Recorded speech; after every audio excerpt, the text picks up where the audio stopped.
Assalamualaikum warahmatullahi wabarakatuh. Bagaimana kabar kalian hari ini? Semoga sehat selalu ya. Perkenalkan, nama saya Fitratul Zahro dari kelas 3A Program Pendidikan PGMI Universitas Islam Negeri Sunan Ampel, Surabaya. Pada hari ini saya akan memberikan materi mata pelajaran IPA, Ilmu Pengetahuan Alam. Materi IPA yang akan kita pelajari pada hari ini mengenai sifat-sifat cahaya. Simak videonya dengan baik-baik ya. Cahaya merupakan salah satu bentuk energi. Tanpa cahaya, kita tidak dapat melihat benda-benda yang ada di sekitar kita secara jelas. Oleh karena itu, ketika kita di tempat yang terang, kita dapat melihat benda-benda yang ada di sekitar kita secara jelas. Sebaliknya, ketika kita berada di tempat yang gelap, kita tidak dapat melihat benda-benda yang ada di sekitar kita secara jelas. Cahaya berasal dari sumber cahaya. Sumber cahaya terbesar yang ada di bumi adalah matahari. Sumber cahaya adalah benda-benda yang dapat memancarkan cahaya. Cahaya dikeluarkan oleh sumber cahaya yang memiliki beberapa sifat. Apa saja sih sifat-sifat cahaya itu? Mari kita pelajari bersama-sama ya. Sifat-sifat cahaya. Yang pertama, cahaya dapat merambat lurus. Yang kedua, cahaya dapat dipantulkan. Yang ketiga, cahaya dapat menembus benda bening. Yang keempat, cahaya dapat dibiaskan. Yang pertama, cahaya dapat merambat lurus. Cahaya dapat dikatakan merambat lurus ketika cahaya yang dipancarkan tidak terhalang oleh benda apapun, seperti pada cahaya yang dihasilkan oleh lampu senter dan cahaya yang masuk melalui pintu dan jendela rumah. Untuk membuktikan bahwa cahaya merambat lurus dapat dilihat dari percobaan berikut. Alat dan bahan yang perlu kita siapkan yaitu lilin 1 buah dan karton 3 lembar. Langkah-langkah kerja yang pertama, lubangi ke bagian tengah ketiga karton tersebut. Letakkan karton-karton dengan posisi 2 lubang tersebut secara sejajar dengan cahaya lilin tepat di belakang lubang. Perhatikan apa yang terjadi.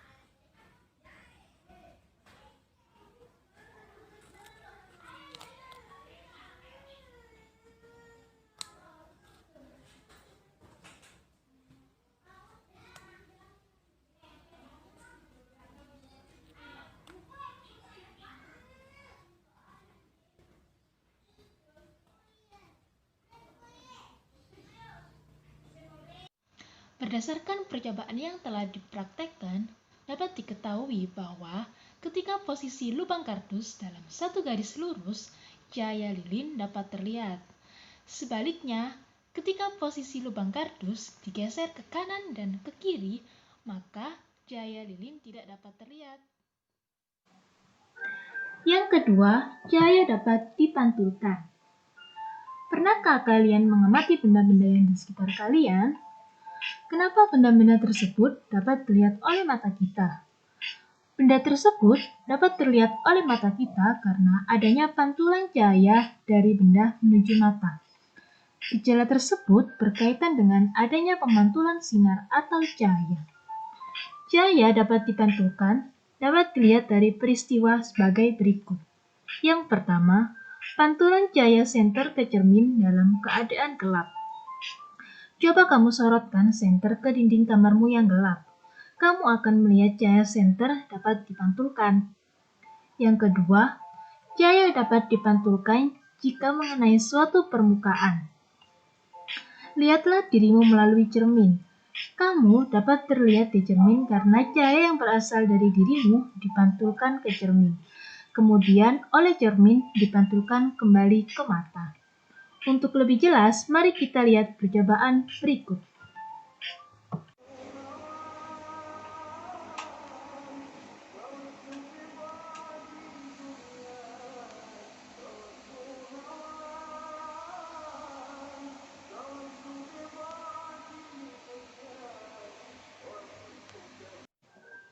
Yang ketiga, cahaya dapat menembus benda bening.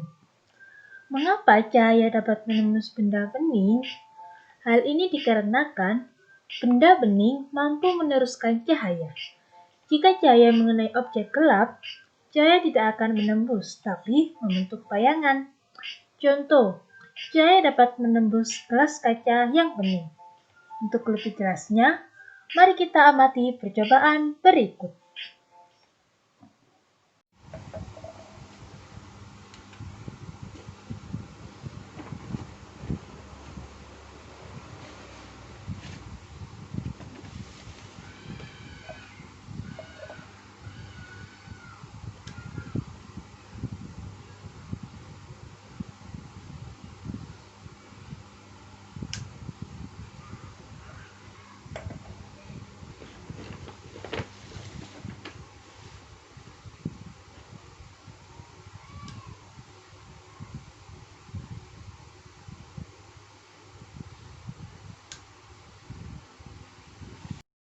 Berdasarkan percobaan yang telah dilakukan, bahwa cahaya dapat menembus benda bening ketika kita menyalakan senter, lalu menyorotkan ke benda bening, yaitu gelas yang bening, maka cahaya senter akan menembus gelas tersebut.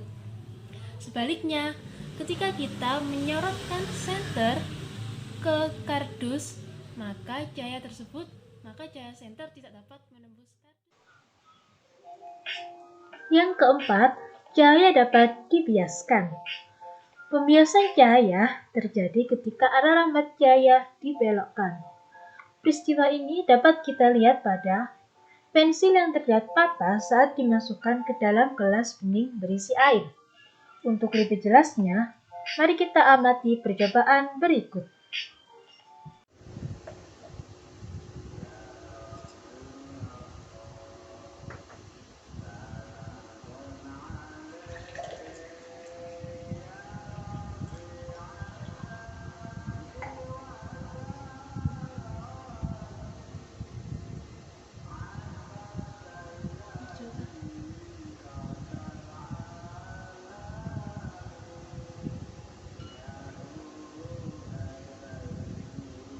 Berdasarkan percobaan yang telah kita lakukan, bahwa cahaya dapat dibiaskan.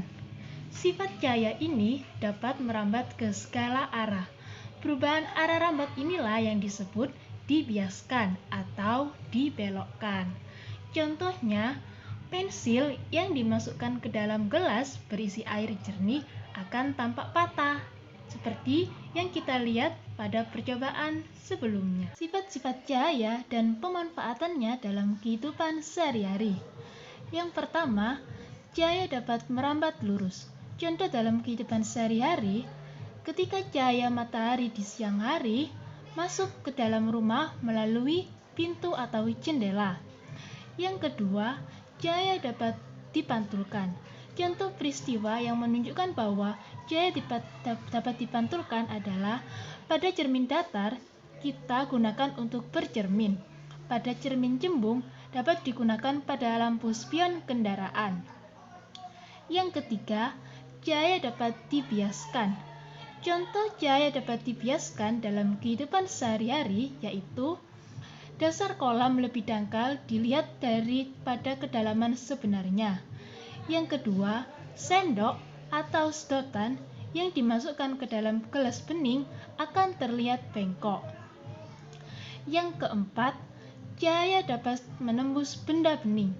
Contoh cahaya dapat menembus benda bening dalam kehidupan sehari-hari yaitu cahaya yang menembus kaca atau gelas bening. Yang kedua, saat kita berjalan di siang hari terlihat bayangan tubuh kita. Hal ini dikarenakan cahaya hanya menembus benda bening. Apabila bendanya tidak bening, maka hanya akan membentuk bayangan. Sekian penjelasan yang dapat saya sampaikan. Semoga apa yang sedikit saya jelaskan tadi dapat bermanfaat bagi kehidupan sehari-hari. Dan mohon maaf apabila ada penjelasan yang kurang dimengerti. Terima kasih. Sampai jumpa. Assalamualaikum warahmatullahi wabarakatuh.